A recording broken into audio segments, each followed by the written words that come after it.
नमस्कार, मैं हूं संजय शर्मा। आप देख रहे हैं 4 PM MP। राजनीति में भ्रष्टाचार कोई नई बात नहीं है, लेकिन भारतीय जनता पार्टी की वॉशिंग मशीन कुछ ज्यादा ही भ्रष्टाचारियों को साफ कर रही है। गडकरी को क्या मंत्रिमंडल से हटा दिया जाएगा? दैनिक भास्कर के राजनीतिक संपादक केपी मलिक से मैंने विस्तार से बातचीत की है। लेके चलता हूं सीधा उनके पास। 4 PM न्यूज नेटवर्क में बहुत बहुत स्वागत है केपी मलिक साहब, आपका हार्दिक अभिनंदन।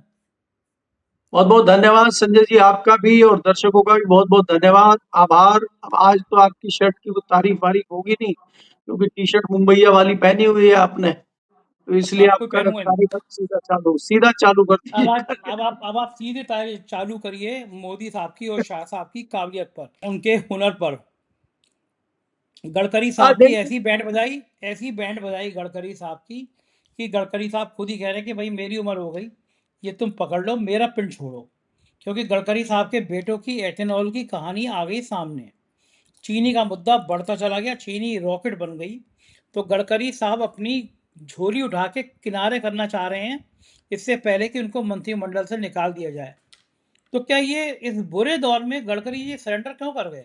क्योंकि ये तो मोदी साहब का और शाह साहब का ये बड़ा खराब वक्त है। जैन अल्फा लगातार आंदोलन कर रहे हैं। राहुल गांधी की छात्रों की गूंज ने पूरे देश क्या पूरी दुनिया को गुजा दिया है। ऐसे मौके पे गडकरी साहब सरेंडर कर रहे हैं, कुछ समझ में नहीं आया। डर क्यों गए? कि आरएसएस ने हाथ पीछे कर लिए? कहानी क्या है मलिक साहब? संजय जी, अगर आप देखेंगे अभी कई नेता समझौता कर रहे हैं, कुछ समझौते चल रहे हैं संघ में और भारतीय जनता पार्टी में। कुछ लोग आगे आएंगे, कुछ लोग पीछे जाएंगे, कुछ को हटाया जाएगा, कुछ को लाया जाएगा। ये बदलाव का दौर है, क्योंकि स्थिति बहुत खराब है। और आप दो बड़े उदाहरण पे थोड़ा गौर करिए। जब उत्तर प्रदेश में एक समय यह था कि भारतीय जनता पार्टी की तूती बोल रही थी और कल्याण सिंह जैसे मुख्यमंत्री का डंका बज रहा था, और एकाएक कल्याण सिंह को हटा के राजनाथ सिंह को बनाया था, और फिर कबर खुद गई थी वहां पे भारतीय जनता पार्टी को उत्तर प्रदेश में। फिर करीब 30 साल लगे सत्ता में आने के लिए।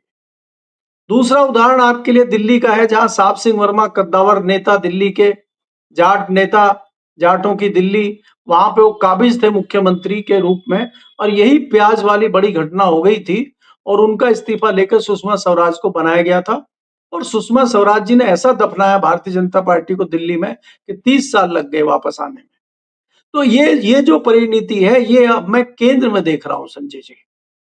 केंद्र में जिस प्रकार से हालत देश की है, जिस प्रकार से हालत भारतीय जनता पार्टी की है, जिस प्रकार से हालत सरकार की है, ये और जिस प्रकार से हालत संघ की है, संघ पे मुझे नहीं लगता कभी 100 साल में इस प्रकार के आरोप लगे होंगे जिस प्रकार के आरोप अभी संघ के ऊपर भी लग रहे हैं। भारतीय जनता पार्टी को तो छोड़ ही दीजिए आप। लेकिन इस तरह से होने के बाद में आज परिस्थितियां ये बन गई हैं कि अब मोदी जी का चेहरा धुंधला हो गया है और संघ ये समझ चुका है। 3 दिन का जो विशाखापट्टनम में मंथन हुआ है, उसमें ये हो गया है कि भ्रष्टाचार अपने चरम पे है, महंगाई अपने चरम पे है। संजय जी, चीनी जो 40-45 रुपए बिक रही थी कुछ दिन पहले, आज वो 80 से 85 के बीच में बिक रही है। और अभी तो आगामी त्योहार आने शुरू हो गए। 2 दिन बाद आपकी राखी है, उसके बाद आपकी दिवाली है, दूसरे त्योहार हैं, जन्माष्टमी आ रही है। आप ये देखिए, ऐसे में चीनी तो 100 रुपए क्रॉस कर जाएगी। ऊपर से एथेनॉल की बात आप कर रहे हैं। तो ये सारे, और उसके बाद अब आज एक खबर आ गई है कि प्याज के रेट आसमान छू रहे हैं। तो गरीब आदमी कैसे रोटी खाएगा अगर प्याज भी आप महंगा कर दोगे? तो इससे कहीं ना कहीं सरकार भी घिरी हुई नजर आती है, इससे कहीं ना कहीं संघ भी घिरा हुआ नजर आता है। तो बचने का रास्ता किस प्रकार से ढूंढा जाए, उस पर मंथन चल रहा है। और मंथन के लिए सारे सेनापति जो है देश छोड़ के निकल लिए हैं। आज संचालक जो है हमारे मोहन भागवत जी, वो अमेरिका निकल लिए हैं। अपनी जो वित्त मंत्री हैं निर्मला सीतारमन जी, वो पहले ही निकल रही हैं। वो कनाडा और अमेरिका में वहां पे जाकर तैयारियां कर रही हैं। मोहन भागवत जी आ रहे हैं। इधर जापान चले गए हमारे कॉमर्स मिनिस्टर पीयूष गोयल जी। रूस चले गए हमारे विदेश मंत्री जी। हमारे जो सुरक्षा सलाहकार हैं अजीत डोभाल जी, वो चाइना में बैठे हुए हैं। तो कोई बड़ा खेल चल रहा है। लेकिन देश में जिस प्रकार से महंगाई है और देश में जिस प्रकार से राहुल गांधी गूंज कर रहे हैं छात्रों की, उस गूंज में कहीं ना कहीं उलझ के रह गए हमारे अमित शाह जी, और वो कहीं जा नहीं सकते। उनको दिल्ली में रहना पड़ता है, उनके ऊपर इस्तीफे का दबाव बना हुआ है। अब वो क्या करें? जिस प्रकार से अर्थव्यवस्था की हालत है देश में, उससे कहीं ना कहीं भारतीय जनता पार्टी को समझ नहीं आ रहा है। दूसरी चीज, जिस प्रकार से आज अमेरिका ने कुछ और प्रतिबंध इराक पे लगाए हैं, उससे रही सही जो हमारी चीजें थी, हमारा जो एक्सपोर्ट होता था ईरान को, वो लगभग 90 से 95% बंद हो गया है। उसमें दो तीन चीजें बची हुई थी, हमारी चाय जाती थी, चावल जाता था और दवाइयां जा रही थी। वो मानवीय आधार पर मानवता के नाते था कि भाई ये चीजें जा सकती हैं। अब वो भी बंद हो जाएंगी, ना आपका चाय जाएगी, ना आपका चावल जाएगा, दवाई भेजनी हो भेज दो आप। तो जब आप सारी चीजें हो जाएंगी, हमारी तो ये भी हालत नहीं है कि हम अमेरिका को कह दें नहीं हम तो भेजेंगे, हम तो व्यापार करेंगे। चर्चा ये चल रही है कि जब जब मोदी जी शेयर करते हैं, ट्रंप साहब के साथ बैठ के बात करते हैं, टेबल शेयर करते हैं, तो कुछ ना कुछ बड़ा मामला होता है। तो इसलिए मोदी जी को दूर रखा जाए ट्रंप से, ट्रंप का चेहरा ना दिखे उनको और ट्रंप को उनका चेहरा ना दिखे, इसलिए उचित दूरी बना के रखें। आगामी अगले महीने में जो ब्रिक्स की बैठक होने जा रही है दिल्ली में, उसमें कैसे ट्रंप का सामना मोदी जी करेंगे, मैं तो ये सोच के हैरान हूं। संजय जी, अंदर की खबरें आ रही हैं, आज ही वहां के किसी लोकल आदमी ने हमें व्हाट्सएप पे मैसेज भेजा कि करीब 60 किलोमीटर जमीन और दबा ली है चीन ने। लोग त्राहिमाम अरुणाचल में कर रहे हैं।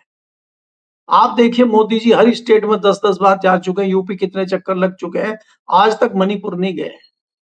तो ये क्या कह रहे हैं? जिनको जवाहरलाल नेहरू मुकुट बताते थे भारत का, ये सेवन सिस्टर बताते थे हम उनको, उत्तर पूर्व को, आज मोदी जी उधर जा ही नहीं रहे हैं, कह रहे हैं मुकुट खराब है, ये बिना मुकुट के रहना चाहिए। तो ये जो परिस्थितियां देश में बनी हुई है, क्या किसी चीज से बचने के लिए खाली मुंह फेर लेना ठीक है उससे, या मुंह फेर लेने से काम चल जाएगा, या उस समस्या का सामना करना पड़ेगा? समस्याएं मुंह बाए खड़ी हैं बहुत सारी, और दो जो सबसे बड़ी समस्या है संजय जी, रोजगार की, शिक्षा की और स्वास्थ्य की भी है। आप देखिए कि अभी कोई कह रहा स्वाइन फ्लू आ गया, कोई कह रहा कोरोना चल रहा है। कम से कम हर एक घर में आप देखेंगे, अगर किसी के घर में 5 सदस्य है तो 3 या 4 लोग बीमार हैं किसी न किसी वजह से। दिल्ली जैसे शहर में कह रहे हैं स्वाइन फ्लू फैला पड़ा हुआ है। तो ये जो सारी चीजें हैं, सरकार मस्त है अपने में, सरकार को पता ही नहीं है। हॉस्पिटलों में भ्रष्टाचार चल रहा है, प्राइवेट में आप जा नहीं सकते, प्राइवेट में आप गलती से भर्ती हो गए तो आपका घर बिक जाएगा। तो कहां हमने देश को लाके खड़ा कर दिया है? बिल्कुल ठीक बात है, लेकिन लोग हैरान हैं कि गडकरी ने लिखा क्यों? मेरी उम्र हो गई, नई पीढ़ी को मौका मिलना चाहिए। गडकरी इतनी आसानी से हार मानने वाले योद्धा तो नहीं है। और क्या इस लिखने के बाद अब ये माना जाएगा कि मंत्रिमंडल से गडकरी की छुट्टी हो रही है, गडकरी को हटाया जा रहा है? किसी समय में गडकरी को मोदी का सबसे बेहतर मंत्री बताया जाता था। लोग कहते थे अगर बेहतर काम हो रहे हैं तो गडकरी में। लेकिन फिर दिल्ली की एक सड़क आई, आपको याद होगा, केजरीवाल ने खुलासा किया कि सोने की सड़क है। जरा सी दूरी की सड़क, सैकड़ों करोड़ रुपए का घोटाला। और उसके बाद एक गडकरी के घोटाले खुलते चले गए। फिर गडकरी ने कहा कि साहब, मेरे को साजिश की जा रही है, मेरे खिलाफ एक कैंपेन चलाया जा रहा है, बाकायदा प्रायोजित। और लोग तो बताते हैं कि अमित मालवीय का नाम लिया उन्होंने, संघ में शिकायत की गई। बड़ा सवाल यह है कि गडकरी के खिलाफ ये प्लान कौन कर रहा था? क्या मोदी, क्या शाह, क्या विपक्ष राहुल गांधी? कौन कर रहा था ये प्लान गडकरी के खिलाफ? और गडकरी के कैबिनेट मिनिस्टर के खिलाफ कोई प्लान हो सकता है, फिर मेरे और आपकी तो हैसियत क्या है? हम लोगों के खिलाफ कभी भी प्लान हो जाएगा।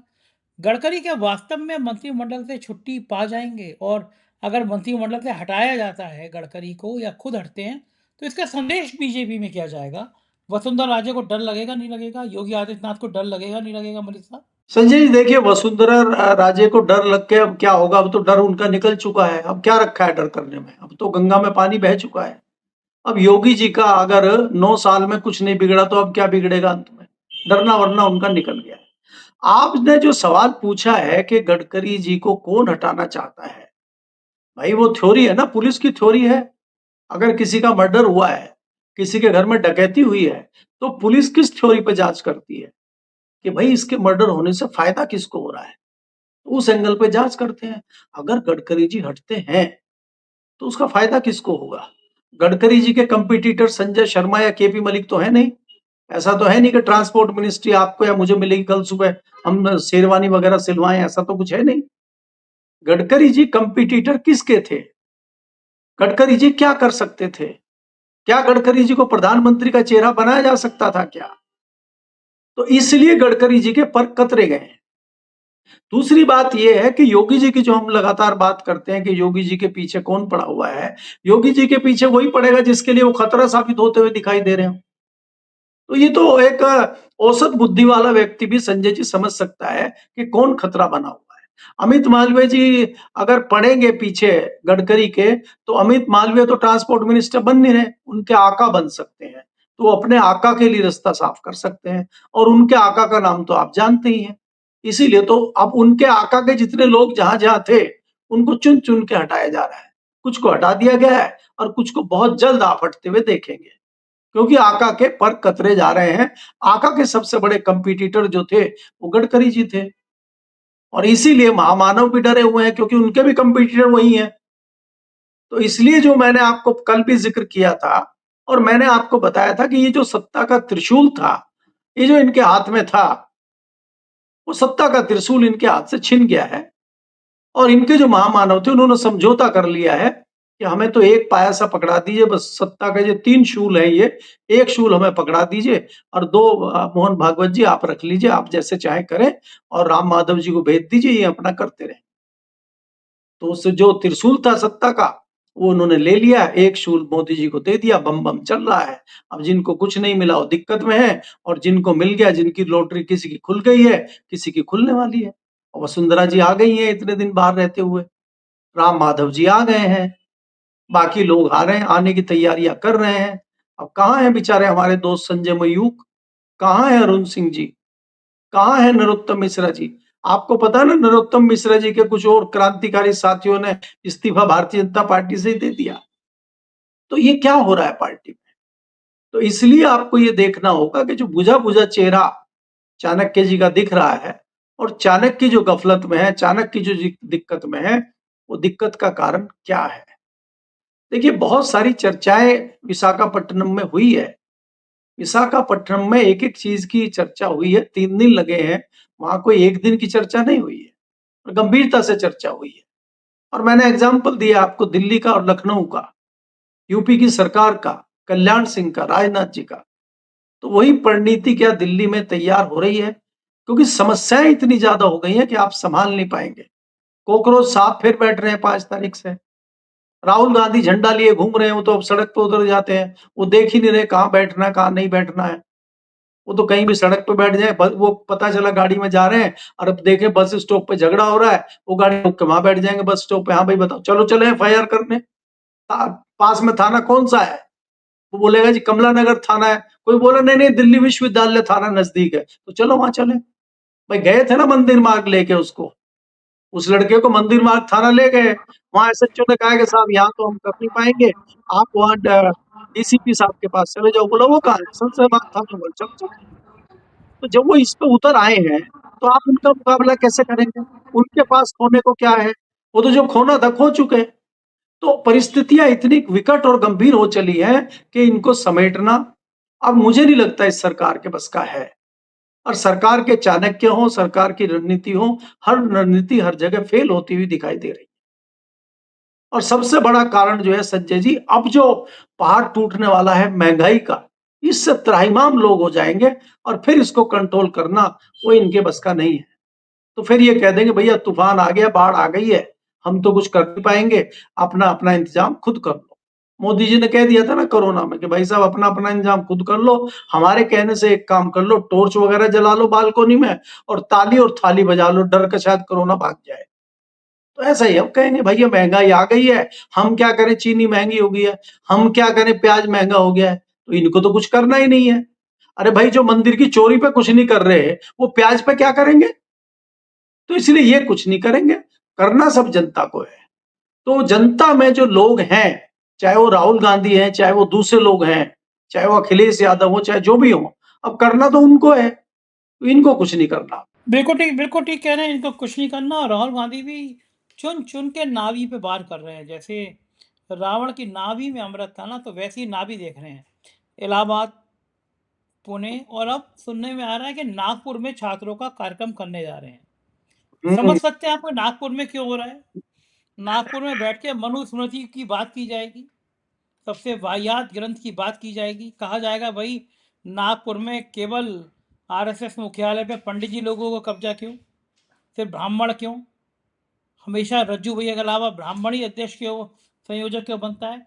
ये सब नहीं, चीजें दर्द पुरुष तो ही पैदा क्यों? करेंगी। पुरुष क्यों? पुरुष क्यों? महिला पुरुष क्यों क्यों, नहीं? महिला क्यों नहीं, पिछड़ा दलित क्यों नहीं, महिला क्यों नहीं? अब अगर ये बात नागपुर में राहुल गांधी सैकड़ों हजारों स्टूडेंट्स के बीच में उठाएंगे तो नागपुर में दर्द होगा। मोहन भागवत जी अमेरिका घूम रहे हैं, अमेरिका में पाचन शक्ति की थोड़ी गड़बड़ा जाएगी। क्या खेल है ये नागपुर की स्ट्रेटेजी का, क्या लगता है आपको? नहीं संजय जी, आपको ये देखना होगा कि राहुल गांधी ने जो फोकस किया है छात्रों पे, युवाओं पे, अब उन्होंने उसको थोड़ा सा मोल्ड किया है। अब वो छात्राओं के साथ, महिलाओं के साथ, लड़कियों के साथ ज्यादा संवाद कर रहे हैं। और आपको पता है कि अगर आप ट्रेंड देखें, चाहे वो बिहार का ट्रेंड हो, मध्य प्रदेश का ट्रेंड हो, महाराष्ट्र का ट्रेंड हो, और चाहे वेस्ट बंगाल का ट्रेंड हो, इन्होंने सीधा महिलाओं को टारगेट करते थे कि महिलाओं के अकाउंट में 10-10 हजार रुपए भेज दिए और धड़ाधड़ वोट पड़ गए। अब राहुल गांधी ने भी महिलाओं को टारगेट किया है, महिलाओं को जगाने का काम कर रहे हो कि 10 हजार तो दे दिए आपको, लेकिन जो पूरे साल ठगते हैं फिर ये 5 साल आपको, आपकी सब्सिडी खत्म करा दी गैस की, सस्ती गैस दे रहे थे आपको, उसका क्या हुआ? तो वो जब सवाल पूछते हैं तो ये जागरूक होते हैं। और अभी भी भारतीय जनता पार्टी उन हरकतों से बाज नहीं आ रही है। आपको पता है कि योगी जी ने अनाउंस आज ही किया है कि यूपी में महिलाओं का बसों में फ्री है। 9 साल में याद नहीं आया इनको, अब इलेक्शन से चंद महीने पहले याद आ गया कि महिलाओं की यात्रा बसों में फ्री है यूपी में। और जैसे इससे महिलाएं गदगद हो जाएंगी। महिलाओं को तो आपने फ्री कर दिया बस में, जो उनको 1 महीने में, 6 महीने में बस में बैठना होगा, और जो रोज उनको चाहिए प्याज और चीनी, वो 100 रुपए किलो बेचेंगे। तो अब इतनी महिलाएं तो समझदार हैं वो ये कहती है हमें रसोई की जिम्मेदारी है पहले रसोई देखनी है, यात्रा तो हम बाद में देख लेंगे। तो ये सारी चीजें सोचते हुए राहुल गांधी ने महिलाओं को टारगेट पे लिया है, छात्राओं को टारगेट पे लिया है। और संजय जी, मैं ये कह रहा हूं, वो तो वाजिब सवाल पूछ रहे हैं ना, वो तो महिलाओं के हाथ में ही माइक दे रहे हैं, भाई आप ही बताइए अपनी समस्या, और उनकी समस्याओं में वो शामिल हो जाते हैं। और यहाँ वन वे ट्रैफिक चल रहा है, इधर ये संबोधन दे रहे हैं मंच पे खड़े होके, ये मन की बात कर रहे हैं, उधर से कुछ सुनते नहीं है। तो दिक्कत यहाँ हो रही है। तो इसलिए मैंने जो उदाहरण आपको दिया है राहुल गांधी का या विपक्ष का, और विपक्ष के पास कुछ खोने को बचा नहीं है संजय जी। अगर यही हरकतें ममता बनर्जी जब जमीन पे उतर के करेंगी, तो ममता बनर्जी के पास अब क्या बचा है खोने के लिए? क्या बचा बताइए उनके पास? और क्या छीनोगे उनका सड़क पे उतरने के अलावा? और सड़क की तो वो मारा नहीं रही है, सड़क पे तो उतरती है, वो तो चप्पल भी टूटी हुई पहनती है। उसको तो ये भी चिंता नहीं है कि रैली में कहीं भगदड़ में अगर चप्पल छूट गई तो क्या होगा, छूट जाए, पुरानी चप्पलें। तो अगर इस तरह के लोग सड़कों पे उतरेंगे तो ये उनका मुकाबला कैसे करेंगे? निशिकांत दुबे जी बचाने हर जगह नहीं आ पाएंगे, वो तो पार्लियामेंट में बचा सकते हैं, आप सड़कों में थोड़ी आएंगे वो। बिल्कुल ठीक कह रहे हैं। और एक टाइम में ऐसा होता था केपी मलिक साहब, जो सीनियर नेता होते थे, अच्छे नेता होते थे, वो दागदार लोगों को अपने पास नहीं आने देते थे, बेईमान और भ्रष्ट लोगों को आने नहीं देते थे। पिछले दिनों लखनऊ में ताज होटल का उद्घाटन हुआ, मैं देखकर हैरान कि साहब बनवा कौन रहा है? एप्को कंपनी के अनिल सिंह। अभी अनिल सिंह कौन है? सिंह इज किंग उत्तर प्रदेश में चलता ही है। फिर मैंने जरा सिंह साहब की पड़ताल करी। एप्को कंपनी को पीडब्ल्यूडी विभाग में सैकड़ों हजारों करोड़ के ठेके दे दिए गए। स्वर्गीय उमाशंकर सिंह विधायक, उनकी और अनिल सिंह की यूं दुश्मनी थी।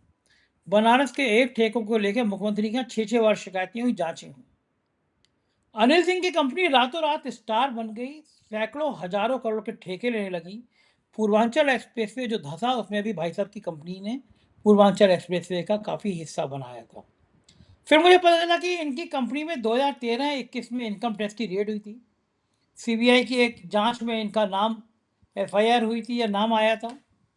ऐसी दागदार कंपनी के आदमी, चेयरमैन मालिक अनिल सिंह के संग योगी आदित्यनाथ की गलवैयां।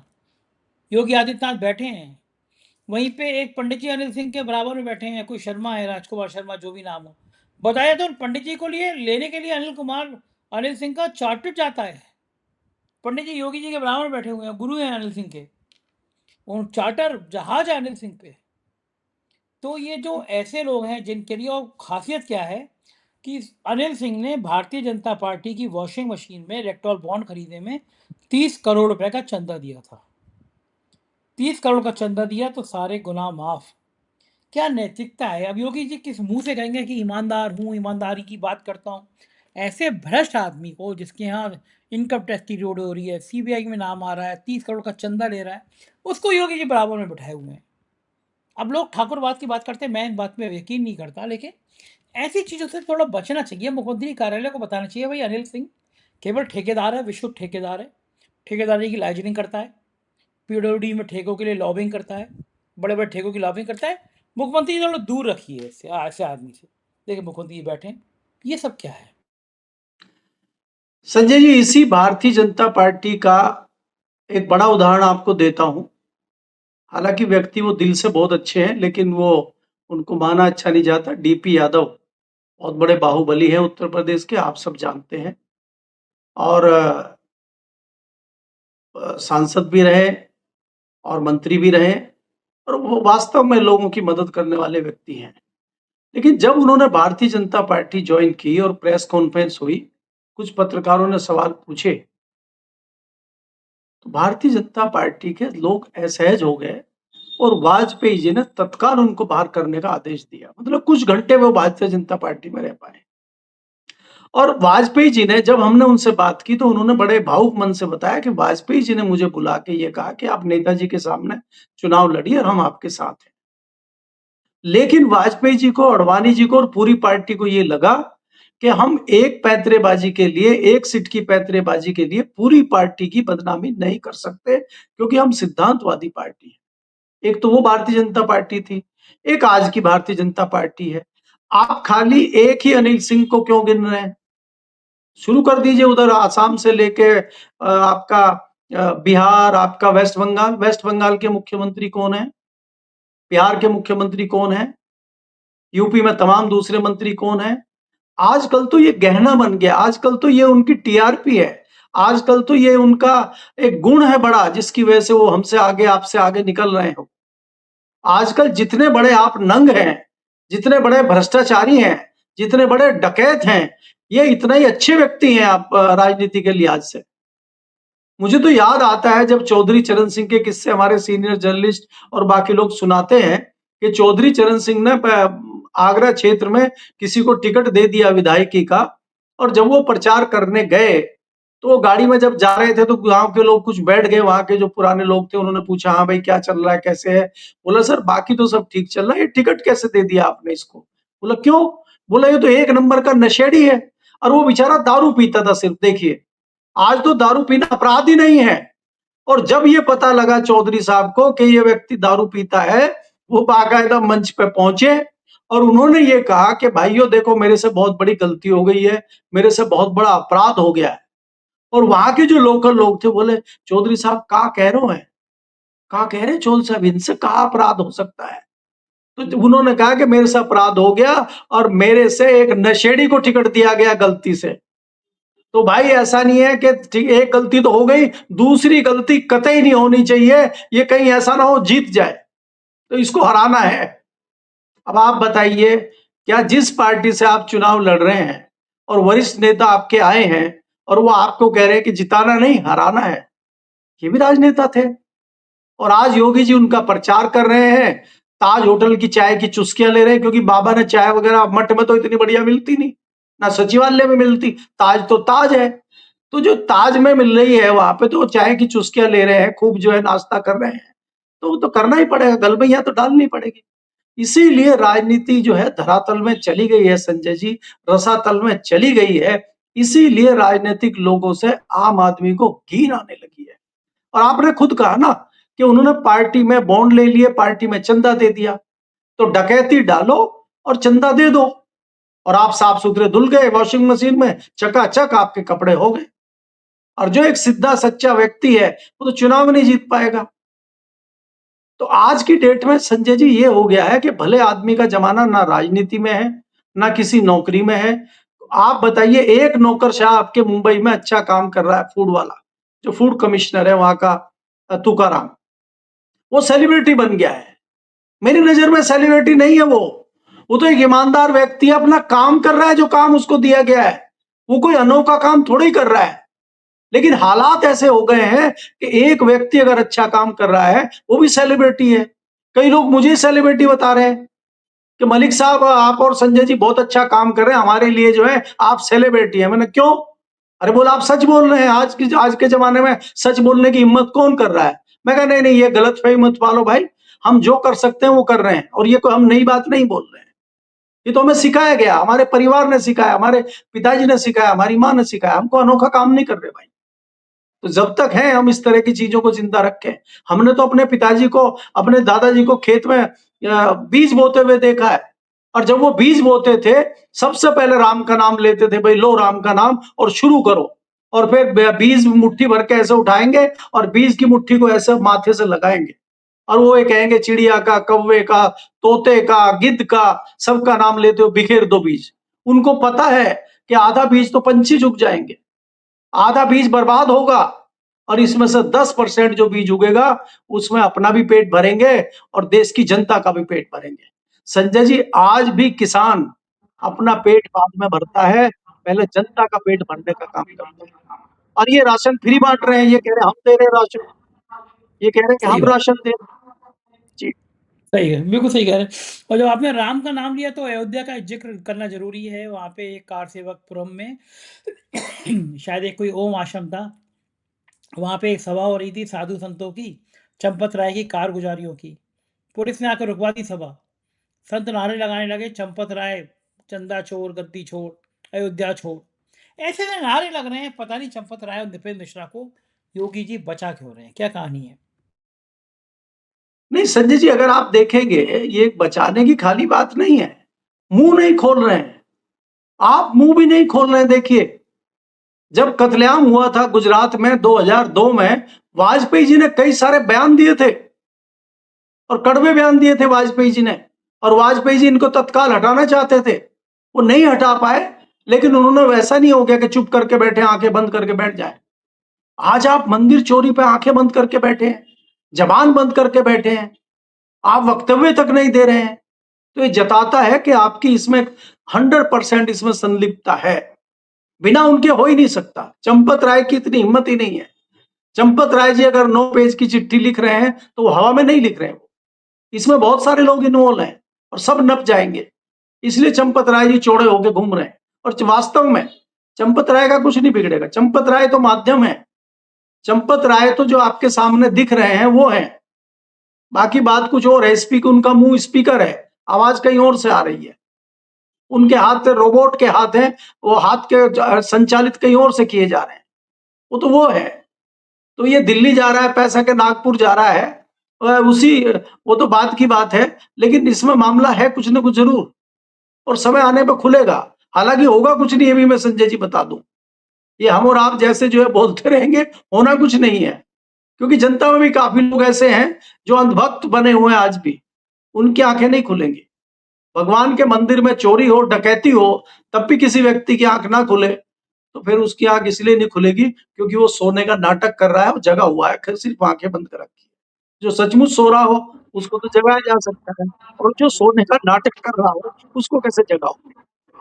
बिल्कुल ठीक कह रहे हैं, बिल्कुल सही कह रहे हैं। हकीकत यही है, जो नाटक कर रहा है उसको कैसे जगाएँ। बहुत-बहुत शुक्रिया मलिक साहब, धन्यवाद। ये थे केपी मलिक जी, और बड़ी विस्तार से उन्होंने चर्चा की।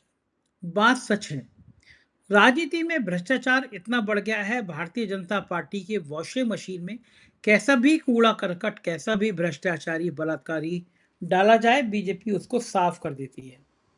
लखनऊ में ताज होटल नया बना है, उसके मालिक, एप्को के मालिक अनिल सिंह, जिन पे ईड सिंह, सीबीआई, इनकम टैक्स, यानी क्या-क्या बवाल चल रहे हैं। योगी आदित्यनाथ के साथ उनकी ताजपोशी। कहानी यही कहलाती है कि एप्को को सैकड़ों, हज़ारों करोड़ के ठेके दिए जा रहे हैं। आप क्या सोचते हैं इस बारे में? ज़रूर बताइएगा। शुक्रिया, थैंक यू।